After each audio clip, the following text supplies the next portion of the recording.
All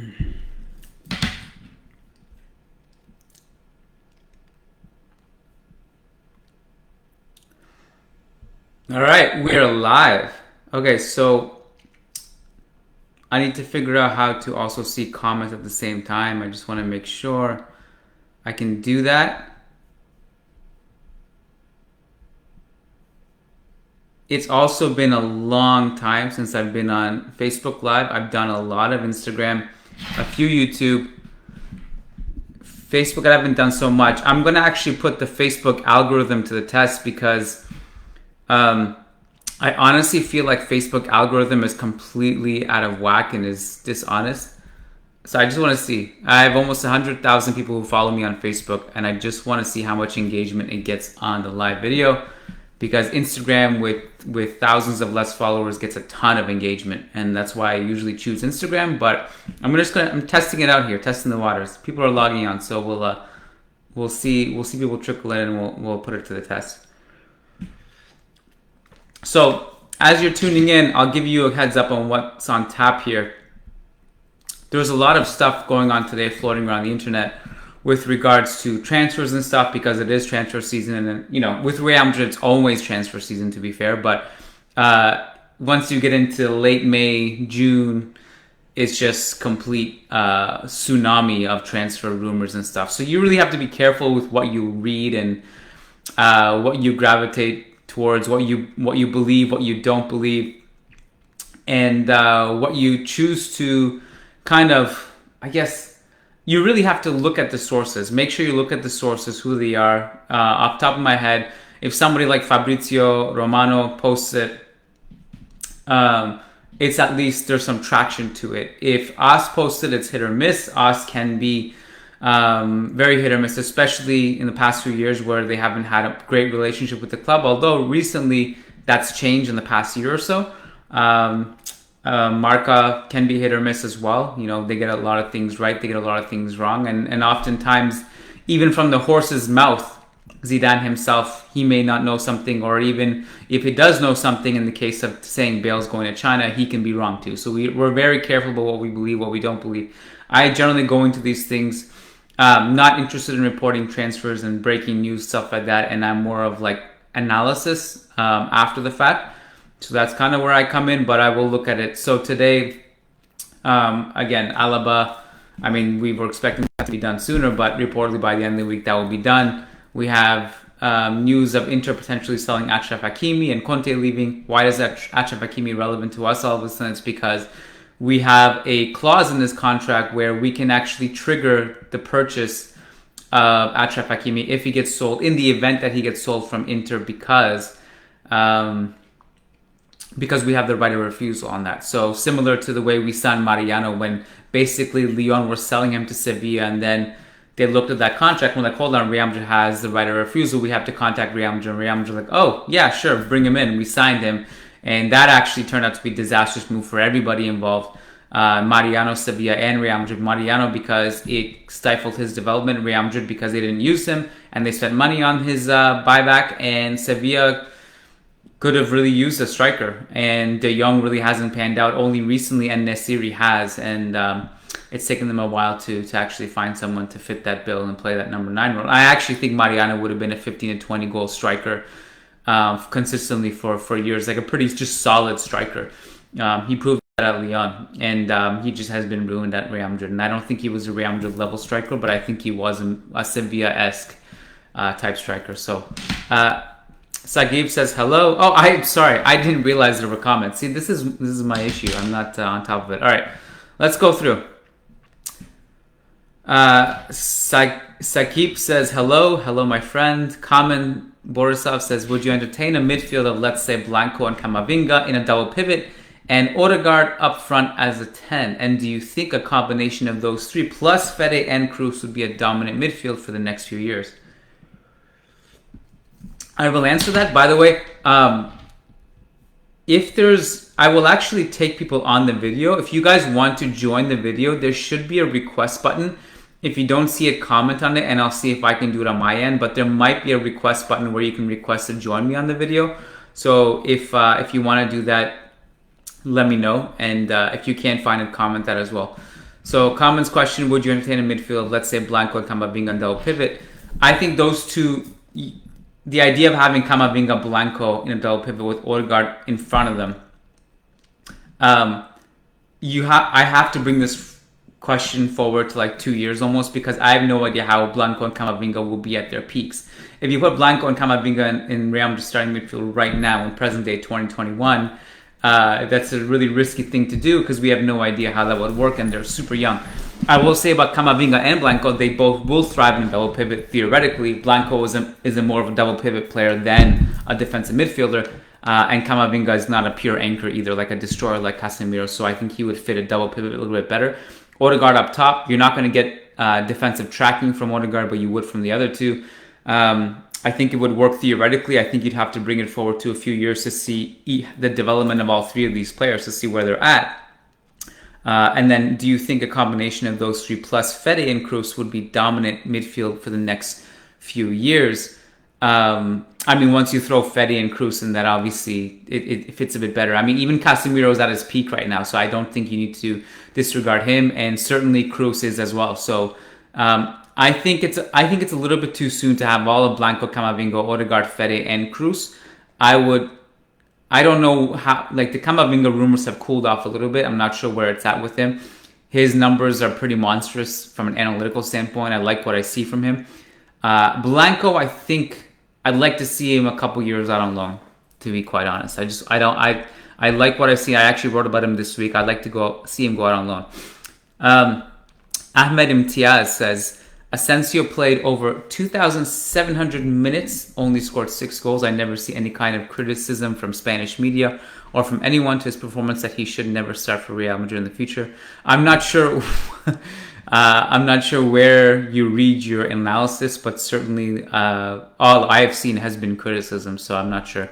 It is true the Spanish media naturally will criticize the Spanish players less. That's just kind of how it goes, but certainly no lack of criticism from our end. He's got to do more. Denny Blazovic says, rumors about Ronaldo back to Real Madrid calm down a little bit. I'm not for his transfer or for this transfer. Oh, I'm not for this transfer, but let's say if we don't get Haaland or Mbappe, and if there is an opportunity to bring back Ronaldo on loan, would you? Maybe that would work for both Juventus and Real Madrid. I think Ronaldo on loan is like a loan on steroids. I don't think there will ever be a loan on a scale of Cristiano Ronaldo in the history of football. It will never be matched. That would be a shocking development if we got him on loan. I mean, even like when you sent James Rodriguez on loan, that blew my mind a little bit for 2 years. But I don't see that scenario happening. If we're talking about purely theoretical, if we don't get Haaland or Mbappe, would we be back Ronaldo? Look, the thing with Ronaldo is that, are we ready to move on from him? I mean, at this stage of, our trajectories and where he is and where we are, I don't think it makes sense to bring him back. Having said that, he would immediately be our best goal scorer even at his age. So what do we lack goals? What do we lack in Real Madrid? We lack goals, pure and simple. We are pretty above average from an analytical standpoint when it comes to goal creation or getting into the final third. We have players to do that. We have one of the best passers of all time, if not the best passer of all time, in Toni Kroos, who leads the entire continent in progressive passes into the final third. We have players on the books who can also replicate that to even a smaller scale, like Odegaard. We have great ball carriers like Fede Valverde and Mendy. We can get the ball in the final third. We just can't score. So Ronaldo helps that tremendously. If it's a matter of you have to choose between Ronaldo, Haaland, and Mbappe, it's obviously Ronaldo comes last. If it's a matter of you don't get Mbappe or Haaland and it's Ronaldo a rental for 1 year, I'm not going to say no. I wouldn't jump on it, but I wouldn't say no either. I mean, I think he would immediately make us a better goal-scoring team. I just don't see it happening. I think that ship has sailed. Sakib says, do you see Allegri as a defining coach for our transition? It's a tricky one. The thing with, out of all the options remaining, which are basically narrowed down to very little now, Allegri is the most intriguing choice to me. I'm not a huge fan of Conte. I don't like that between Allegri and Conte, Allegri is much more versatile, and he has a pedigree of getting deep into the Champions League over and over again. He has league titles. Not that Conte doesn't, but Allegri is more polished. He's more versatile. I think he can get better out of our team than Conte's kind of more traditional, plan A or nothing kind of approach. So I like Allegri more than Conte. Again, it's kind of slim pickings right now. Zaim Hassan says, if we don't get Mbappe and Zidane leaves, do you think Bale should stay? Put Bale in the category of like, what are you going to do with him? It's basically us or Tottenham. No other club is going to dare to bring him on. And I wouldn't bring Bale. I don't think you can replicate what Bale did this season at Tottenham. I don't think you can replicate that at Real Madrid. Having said that, is he immediately our best goal-scoring winger if he arrives? Yes, he is. And if it's only for 1 year, okay. It's not that exciting to me, but the truth is our hands are tied right now. I don't know if we have many options. Saiful Bari Iftu says, what a fun name. He says, realistically, which signings would you prefer in midfield? So in midfield, I've been pretty vocal about this. I don't think we are desperate for a midfielder. I don't think that's where the problem lies. I think we can bring Odegaard back and give Fede an increase in playing time, and we're fine. And let Modric rest in more games next season. Between Pau Torres or Kounde, Kounde is more realistic, I think, but Pau Torres to me right now is the more polished defender, and he is the better defender. But I think Kounde has a higher ceiling, but Pau Torres is the better right now, and I think Kounde is more realistic as well. 3, if we fail to get Mbappe in attack, we've already talked about that. More Mbappe questions. I think the Q&A has moved on from that, guys. Question on midfield, we've done that. Signings, we've done that kind of. Mahmoud Hafez says, do you think Odegaard and Casemiro can coexist in the same team? Yeah. 2 positions that don't compete, 2 different skill sets that probably complement each other. Absolutely. Ashu Bohre says, it's a transfer question. A lot of people are asking me to separate which players should we sign, which players would I sign. What we need is very clear to me. And look, there's the whole discussion about the defense, which is it will be highly dependent on if Ramos doesn't give in and sign his contract. I think Ramos will eventually stay. Varane, I think both Ramos and Varane will eventually stay. And it's interesting. I don't think Ramos has much leverage. Where is he going to go? Who's going to pay him that kind of money he wants? He may find someone. I also think Real Madrid are not desperate to re-sign him. I think he'll eventually cave in. With Varane, I think this is the annual thing with him. I'd be surprised if anything goes, too over the top. But even if in the event of Varane and Ramos leave, it's a devastating thing to lose your starting center-back partnership. But given the fact that Militao and Nacho and Alaba is coming, and we're reportedly in talks with Kounde, it may not be as devastating. What we really, really need, more than anything, more than a defender, more than wingbacks, more than midfielders, more than a striker, is a goal scorer from the wings. We need goals from the wings, plain and simple. Rodrigo far and away is our best goal scorer from an analytical perspective. If you sort it per 90, he just didn't play that much this season. I don't know how much you expect him to take a leap this season. We need somebody to just put the ball in the back of the net outside of Karim Benzema. That's what we need. So which players should we sign in the transfer window? It's just players who can score from the wings. We need more goal production from the wings. Let's see. Ahmed Imtiaz, another question saying, can we not sign Alexander Isak? He scored 17 goals, can play in the wing. Also as a second striker, La Liga proven. I like Isak a lot. He's not going to play many minutes with Benzema here. As versatile as he is, if he can play on the wing or not, I don't think it matters too much. Benzema can play on the wing as well, on the left wing, and we have a bunch of wingers. I think far more realistic than Isak would actually be Borja Mayoral, who is basically a Benzema light who's had a good season. More questions about lineups and transfers. Let's see. MD Ferdos says, if we can't sign a proper finisher, how good it would be to just bring Mbappe.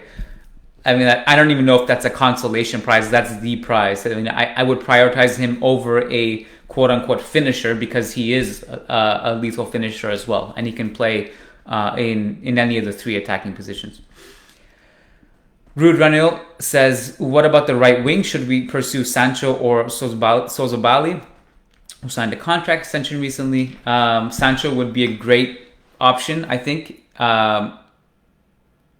Lucas and I actually, what I will do is I'm actually going to reply to your comment right now with a video where Lucas and I actually discussed this question and we ranked all of Real Madrid's right winger options.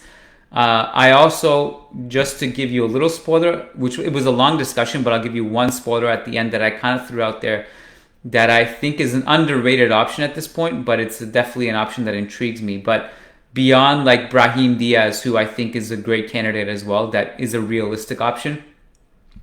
I love Sergio Arribas. And I know that a lot of people will feel like Arribas is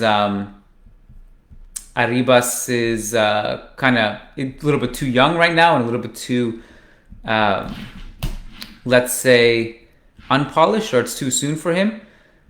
I would agree with that. I would just give the counter argument that I think his timeline actually fits with us, and I'm going to just see if I can post that comment so everybody can see it, not just the person I was replying to. So I posted that as a comment so you guys can actually click on the video. Arribas, I think, might fit the timeline a little bit better than somebody like Kubo, for example. Let's see, where are we? Someone whose name is written in a different language I can't read says Odegaard's fit in Allegri's 4-2-3-1 system. Pretty clear to me. He's either the 10 in that role or the right winger who can drift in like a David Silva, Mesut Ozil type. Shreyash Tabare says, with Barca signing free agents only, do you think our finances are worse than Barca if we sign Mbappe or even make any signings? Free agent signings are obviously a little bit more financially savvy. Depending on who you get, it's not actually free because you have agent fees and signing fees and stuff like that. I will just chime in on the Barca signings because I'm actually not sure from a pure sporting perspective if those signings make sense. I think Aguero makes sense because he is a number 9 that fits the bill for what they're trying to do, way better than Braithwaite. I question Memphis when you already have... Memphis is a good player, by the way. Good season. I question Memphis when you already have a really promising Ansu Fati and Ousmane Dembele, who's obviously a little bit older, not as promising anymore because of that. But those two on the wings, I worry about their development. And I also think that... you also have Griezmann and Messi who occupy 2 of those 3 positions. So I'm just not sure where Memphis fits. And with regards to Eric Garcia, I'm not that impressed with him. And Wijnaldum I really like, but you also already have Puig, who desperately needs playing time and is awesome. So I just... And it's not just Puig. I mean, De Jong can play that role. You have Pedri. And, assuming that you can offload Pjanic and Coutinho, who also occupy roster spots, De Jong can play a little bit deeper. So we'll just, for the argument's sake, we'll put him aside. I'm not sure from a sporting perspective, Barca signings actually make that much sense. Let's see.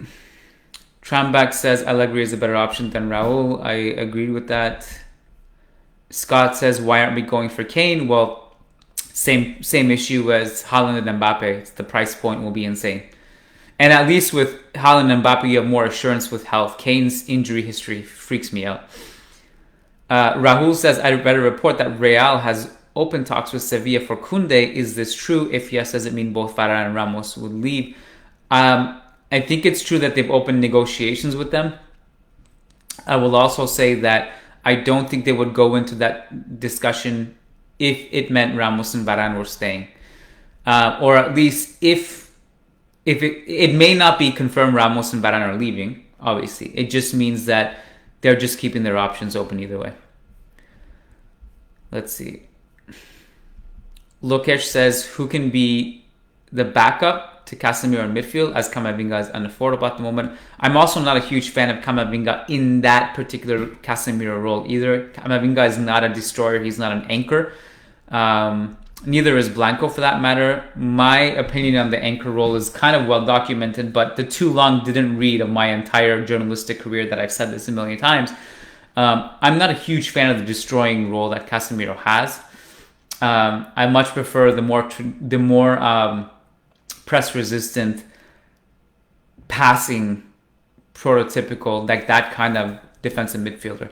So actually Camavinga in the way it fits that role a little bit better. So Casemiro backup, it doesn't exist because very few players like Casemiro do exist among top teams.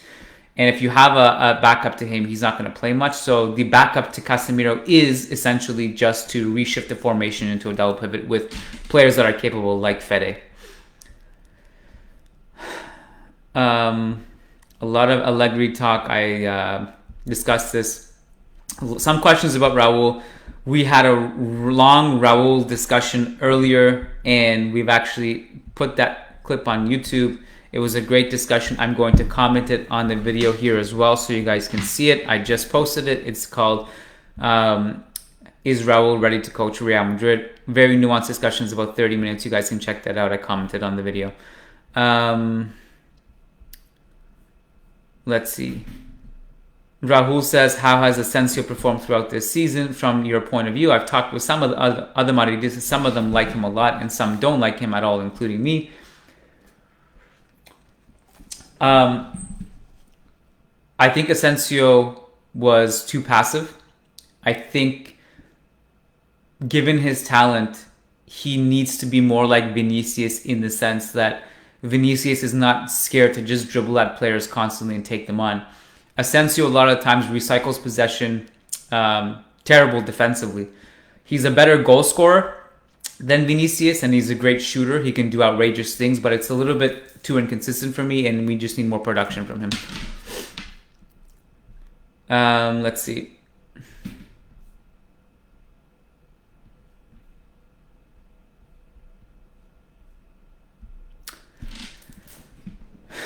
Ritvik says, how much do you feel the La Liga success of a striker is important? Jovic was amazing in the Bundesliga, but not so much here. Similar for Mayoral and Serie A versus La Liga with both Levante and Real with the limited chances he got. In that sense, do you feel trying to get Isaac, for example, instead of either of them, would it be better? So I already talked about Isaac, but with regards to Jovic, and Mayoral, context is important. With regards to Jovic, he was incredible in his last season at Frankfurt, right?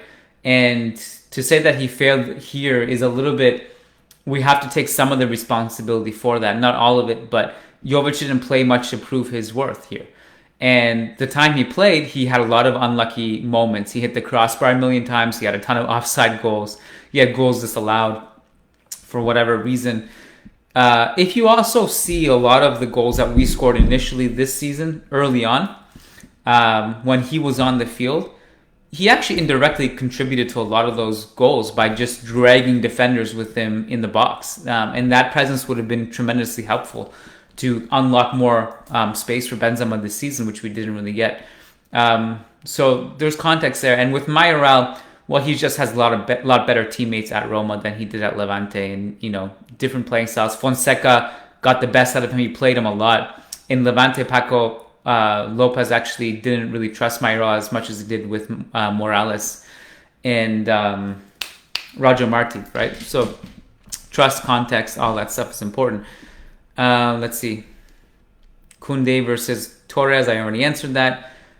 Do we need a better backup for Carvajal? Lucas Vasquez was amazing this season. So I think if you can, coax him into staying and sort out the contract situation there, I think he would be tremendous. Amada says, sorry if this has already been asked. Who would you prefer between Conte and Allegri? Why? Answered already. I'm going to post this video after the fact, so you can actually go and rewatch it. So, if you miss some stuff live, don't worry about it too much. Trambak says, thoughts on Aouar? He's on the transfer market for just only 30 million. I like Aouar, cooled off a little bit towards the end of the season. I don't see the fit. Competes with too many other players that we already have. What do you think about the Andre Silva and Jovic swap rumors? I don't see the point of that at all. It would just be Jovic again. Anuran says, who do you think is better, Aguero or Benzema? Who had a better impact at their club? Wow. Woo! That's an interesting one. I would say Aguero at the peak of his powers was a better player. And Benzema certainly had the better career on a European scale than Aguero did. who would you rather have, Gutierrez or Reguilon? I think Reguilon is the better player now, despite his little funk in the second half of the season. I think Gutierrez has a tremendously high ceiling, and I'm very excited about him. And I don't think Gutierrez is a terrible consolation prize.